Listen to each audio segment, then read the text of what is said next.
This is a forward lunge with a rotation.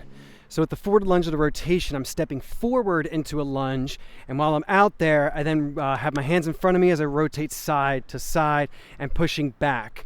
If you need to be careful of your spine, you can keep your spine neutral and just send your hands side to side and push back. If you got a healthy spine, you want to work on that spinal rotation, you can turn your chest side to side, but it's really key about turning your chest if you want to get that deep rotation of the spine there and then pushing back. So with our form still matters, we're going to keep a straight spine, so up tall through the back of our head, nice tall neutral spine. And then every time we step forward, we want to make sure that our feet remain parallel to each other, okay? So forward and back foot are parallel. Don't let that back foot kink out to the side or anything. And you'll know when you push back, if you look down at your back foot, then it's kicked out to the side, you let it twist. The key is to keep it parallel as you then step forward. And then both the knees of each foot are in line with the middle of those feet. So when you step forward, feet parallel, knee stays in line with the middle of the foot there.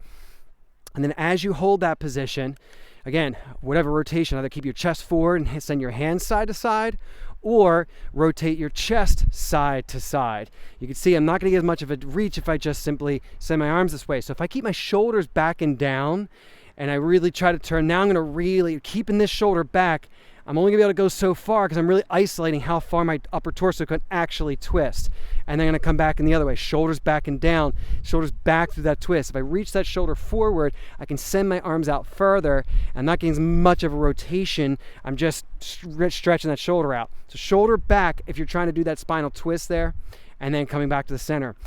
You can add a little bit of resistance to this by holding a medicine ball or a dumbbell in your hands, and then that will challenge your core a little bit as you rotate side to side. A key there is whether you're holding resistance or not, when you rotate, your knees should not be wobbling side to side.